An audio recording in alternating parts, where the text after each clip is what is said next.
शरणं हरि शरणं हरि शरणं हरि शरणं हरि शरणं हरि शरणं हरि शरणं हरि शरणं शरणं हरि शरणं हरि शरणं हरि शरणं हरि शरणं जय हो हरि शरणं हरि शरणं हरि श्रीमद् भागवत भगवान की जय हो। लीला करते हुए भगवान दुष्टों का वध करते जा रहे हैं, उद्धार करते जा रहे हैं। कहते फिर भगवान का पौगंड अवस्था आई और गाय चराने जाते हैं ग्वाल वालों के साथ में। एक धेनुकासुर है, गाय का बछड़ा, राक्षस है ये, लेकिन गाय का बछड़ा बनकर के आया गौओं के बीच में। सोचा कि हमको गाय को बछड़ों को बहुत मानते हैं कन्हैया। वो गया तो सोचा कि जब अकेले में कोई मिलेगा तो उसी को मैं मार दूंगा, धीरे से हमारे ऊपर कोई शंका नहीं कर पाएगा। देखो यह है धेनुकासुर। धेनुकासुर है, पहले प्रथम दृष्टिया में पहचान में नहीं आता है कि धेनुकासुर है ये, भाई साधु समझ रहा है। भगवान ने क्या किया, उस धेनुकासुर के दोनों पैरों को पकड़ा और नचा के घुमा के पटक करके मारा। जब गिरा धड़ाम से तब उसका असली रूप दिख गया। इनकी कथा को बताए, कहते हैं कि इसके बाद ऐसे भगवान ने बड़ी लीला किया। परीक्षित, एक दिन भगवान गेंद खेल रहे हैं जमुना जी के किनारे। कथा कितना सुंदर संदेशा देती है प्यारे, कितना सुंदर संदेशा देती है। अगर कथा का एक प्रसंग किसी के हृदय में उतर जाए, उसका जीवन जीवन बन जाए। कालिया नाग का प्रसंग है। जमुना जी रो रही है, क्यों कि मेरे अंदर काली दह में कालिया नाग रह रहा है, कहीं भगवान नाराज न हो जाए कि तेरे अंदर तो पराया पुरुष है, मैं कैसे आऊं। और एक विशेष बात बोलूं, भगवान राम अवध के राजगद्दी पर 14 वर्ष के बाद बैठे, पहले नहीं बैठे। क्यों नहीं बैठे जानते हो? कारण क्या है? दो चार कारण तो जो हम लोग जानते हैं बताते हो, ठीक है, लेकिन एक विशेष कारण है हमारी समझ से, और समझिएगा, विचार करिएगा। वहां भी कालिया नाग बैठा हुआ है, इसीलिए वहां नहीं भगवान राजगद्दी पर बैठ रहे हैं। कहां? वहां ये जो जमुना जी हैं, जमुना जी कौन है? ध्यान देना जरा, अध्यात्म में बात आ जाए। जमुना का मतलब क्या होता है? गंगा का मतलब क्या होता है? गंगा जी का मतलब होता है राम भगति जहां अरे सुरसरी धारा और सरसई ब्रह्म विचारी प्रचारा। ये है गंगा जी। और कली निषेध में अरे विधि निषेधमय कलिमल हरनी और कर्म कथा रविनंदिनी बरनी। एक कर्म जो है, क्रिया, यही जमुना जी है। हमारे आपके जीवन की जो क्रिया है, कर्म है, ये जमुना जी है। और समझिए ध्यान दे करके, राजा दशरथ की 3 पत्नियां हैं। कौन कौन? कौशल्या, कैकेयी, सुमित्रा। और वेद में 3 कांड हैं, कर्म कांड, उपासना कांड और ज्ञान कांड। ये तीनों कांड ही मूर्तिमान बन करके आए हैं। ज्ञान शक्तिश्च कौशल्या, ज्ञान कांड है कौशल्या। अगर कोई ज्ञान कांड को जानना चाहिए, समझना चाहता हो, तो कौशल्या जी के चरित्र को समझ ले, वो पूरा ज्ञान कांड जान जाएगा। ज्ञान शक्तिश्च कौशल्या सुमित्रोत्पासनात्मिका। इसलिए मैं दावा से कहता हूं, उपासना करते हो ना, लेकिन उपासना सिद्ध तुरंत हो जाएगी। कब? जब सुमित्रा जी के चरित्र को गहराई से जान जाओगे। सुमित्रा जी को जान जाओ, उपासना आपकी सिद्ध हो जाएगी अपने आप से। और क्रिया शक्तिश्च कैकेयी, कर्मकांड है कैकेयी। वेदो दशरथो नृप। अगर वेद को जानना चाहते हो तो राजा दशरथ को जान जाओ, अपने आप सब वेद आ जाएगा। तो क्रिया है कौन? कैकेयी। और कैकेयी की क्रिया के अंतःकरण में एक कालिया नाग बैठा हुआ है। ध्यान देना, रामावतार में कालिया नाग को भैया भरत निकालेंगे और कृष्णावतार में स्वयं श्री कृष्ण भगवान ही जमुना जी से कालिया नाग को निकालेंगे, तब रासलीला होगी। और हमारे आपके जीवन में कालिया नाग छिपा बैठा हुआ है।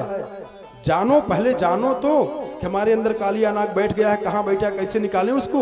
और जब तक ये कालिया नाग नहीं निकलेगा तब तक जमुना जी के किनारे रासलीला नहीं होगी। होगी रासलीला कब? जब कालिया नाग जमुना जी से निकल जाएगा तब। रास का मतलब होता है भंडार, रसो वैसा है, रस का भंडार। हमारे आपके जीवन में भी रस का भंडार है, लेकिन प्रकट कब होगा? जब ये कालिया नाग निकल जाए तब। राम का राज्याभिषेक कब होगा? कालिया नाग निकल जाए जब तक। और राम का राज्य का मतलब क्या होता है? आनंद का राज्य। भगवान राम के नामकरण संस्कार में गुरुदेव वशिष्ठ जी ने बताया कि जो आनंद सिंधु सुख राशि सीकर से त्रैलोक्य सुपासी ताकर नाम राम असनामा। वो राम है। आनंद का राज्य आ जाए हमारे आपके जीवन में, आनंद का राज्य आ जाए। अभी कहाँ आनंद का राज्य आया हुआ है?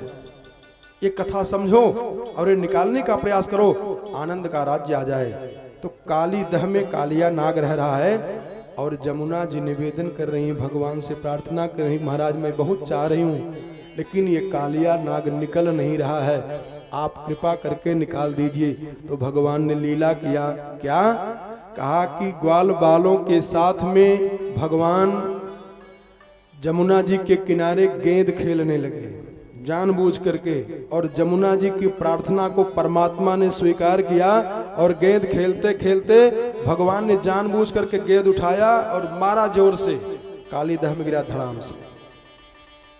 तो भगवान के मित्र हैं श्री दामा जी। श्री दामा जी ने कहा क्यों कन्हैया, हम कह रहे थे कि जमुना जी के किनारे नहीं खेला होगा, बाहर चलो खेला जाए, लेकिन माने नहीं, गेंद फेंक दिया गया ना जमुना जी में।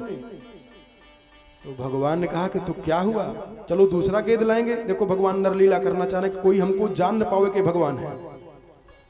तो दामा जी ने कहा कि जब मैं पहले कहा था कि यहाँ मत खेलो तो नहीं माने, अब वही गेंद चाहिए जो फेंके हो जमुना जी में। तो भगवान पहले लीला किए, तुम जानते हो, अरे मैं पूतना को मार दिया, अकासुर को मारा, बकासुर को मारा, उसको प्रलंबासुर को मार दिया, धेनुकासुर को मार दिया, ये कर दिया वो कर दिया।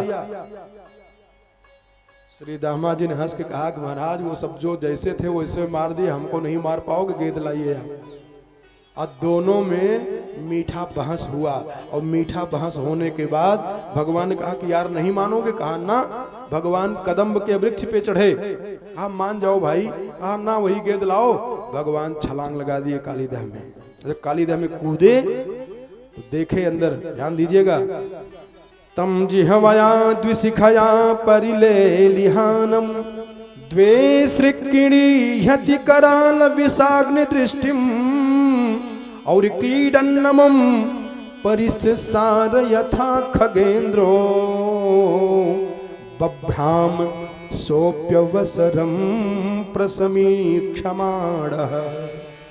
ना विषैला सर्प है वो, अगर पक्षी उसके ऊपर से जाता हो उसकी विष के प्रभाव से गिर करके मर जाता था। पानी कोई पी ले गाय बेहोश हो जाया करती थी, इतना विषैला सर्प है वो कालिया नाग। मस्ती में सोने का नाटक कर रहा है कालिया नाग। उसकी कई पत्नियां हैं। भगवान अंदर जब गए तो कालिया नाग की पत्नियों से भगवान ने कहा अपने पति को जगाओ। और भगवान की वो सुंदरता है, वो सुंदरता है। कालिया नाग की पत्नियों ने कहा महाराज आप भाग जाओ, मेरा पति बड़ा दुष्ट है, कहीं आपको डस ले, मार दे, काट ले तो। भगवान ने कहा आपके पति से मिलने आया, उसको जगाओ तो। नहीं जगाई तब तक भगवान खुद घूम करके पैर से धड़ाम से मारा, पैर से प्रहार कर दिया, फुफकार करके कालिया नाग खड़ा हो गया। कथा की गहराई में आइएगा, बहुत गहराई में आइएगा। हम जानता हूं कि कथा होती रहती है, कथा सुने हो, लेकिन और गहराई में उतर आओ। कालिया नाग उठा। आज तक दुनिया में ऐसा कोई नाग या सर्प देखो जिसके पास 101 फण हो? 5 फण वाला, 7 फण वाला मिल जाए, 10 फण वाला मिल जाए, बहुत हो जाता है। सहस्त्र फल वाले कहे जाते हैं शेषनाग को। लेकिन ये सुखदेव बाबा कहते हैं जरा भागवत जी की गहराई में आकर के ध्यान दें, समझें। भगवान झट से कूद करके उस कालिया नाग के फण के ऊपर खड़े हो गए। अब कैसे डसे वो? सुखदेव बाबा कहते हैं कि यच्छिरो न नमतेंग, यच्छिरो न नमतेंग सतैक शीर्ष्ण तन्मर्द खर दंड धरो घृपातई। जो फण बाहर निकालता है भगवान झट से उसके ऊपर कूद पड़ते हैं। जब फण अंदर किया, दूसरा निकाला बाहर, तो कूद करके उस पे खड़े हो जाते हैं। ऐसे 101 फण पे भगवान नृत्य करना शुरू कर दिए। इतने जोर से नृत्य कर रहे हैं, इतने जोर से नृत्य कर रहे हैं कि क्षीणायुषो भ्रमत उल्बण मास्यतो श्रृंग नस्तो वमन परम कसमल मापनागह। मुंह से खून फेंक दिया कालिया नाग। इतना भगवान उसके फण पे नृत्य किए पैर से। 101 फण है। कौन गिना 101 फण है? अगर पूछा जाए कि महाराज आपने गिना है क्या, कैसे जानते कि 101 फण है? अब कोई इसमें कह दे कि 102 है, 105 फण था, 100 फण था, तो हमारा फर्ज है कि प्रमाण दूं उसको। फिर भाई कोई किताब में छाप दे कि कालिया नाग को 115 फण थे, तो हम कहेंगे कि भागवत जी में लिखा है कि 101 फण है, और वह कहे कि इस किताब में लिखा हुआ है कि 115 फण है, तो कहाँ से पकड़ में आएगी कथा? सही क्या है? इसलिए कहा जाता है विद्यावताम भागवते परीक्षे। विद्वान की परीक्षा भागवत जी से। ध्यान देना, समुद्र कितना चौड़ा है? 100 जोजन, जो लाघई सागर 7 जोजन। 100 जोजन, 100 जोजन का लंका है ना? कौन नापा था? चलो मान लो तो जमीन है, नाप लोगे। हनुमान जी से जब सुरसा मिली है तो सुरसा ने हनुमान जी से कहा कि आज सुरन मोहि दीन है यहारा, तो सुनत बचन कह पवन कुमारा। कहा नाना छोड़ूंगी नहीं। तो हनुमान जी ने अपना रूप बता, कहा कैसे खाओगे? कहा खाऊंगी, देखो। तो हनुमान जी ने थोड़ा बड़ा रूप बनाया, तो सुरसा ने हनुमान जी का दुगना रूप बनाया। ध्यान से समझिएगा। अरे इसके बाद कहते हैं कि भगवान हनुमान जी महाराज अगर 2 जोजन के बने तो 4 जोजन का मुंह फैलावे। हनुमान जी जब 4 जोजन के बन जाए तो 8 जोजन के फलवाए, फैलाए मुंह फैलाए। तो 16 जोजन मुख तब डयऊ, तुरत पवन सुत 32 भयऊ। तत्सत जोजन पुनि अरे आनन कीन्हा। सुरसा ने क्या किया? 7 जोजन पुनि अरे आनन कीन्हा, अति लघु रूप पवन सुत कीन्हा। तो भाई 100 जोजन का कौन इंची टेप लेके नापा कि 100 जोजन का मुंह फैलाई है? इतना ही केवल कह देते काम बन जाता कि जस जस सुरसा बदन बढ़ावा, तासु दून कपि रूप दिखावा। अब या इतना ही कहकर हो जाता, काम हो जाता। लेकिन 100 जोजन लिख दिए हैं कि 7 जोजन पुनियानन कीन्हा। 100 जोजन की लंका है, 100 जोजन का सागर है, और 100 जोजन के सुरसा का मुंह है। कथा का संदेश है। ये अर्थ खोल दूं ना, अर्थ खोलने मात्र से इसका अर्थ अगर पूरा खोल दूं तो जो हम लोग दर्शन करने जाते हैं देवताओं का मंदिर में, और जो मनोकामना पूर्ण होती है, इस रहस्य को जो हृदयांगम कर ले तो उसके हृदय में देवता अपने आप ही आके बैठ जाते हैं। तो जो कोई ऐसे महापुरुषों का दर्शन कर लेते हैं उनकी मनोकामना पूर्ण हो जाती है।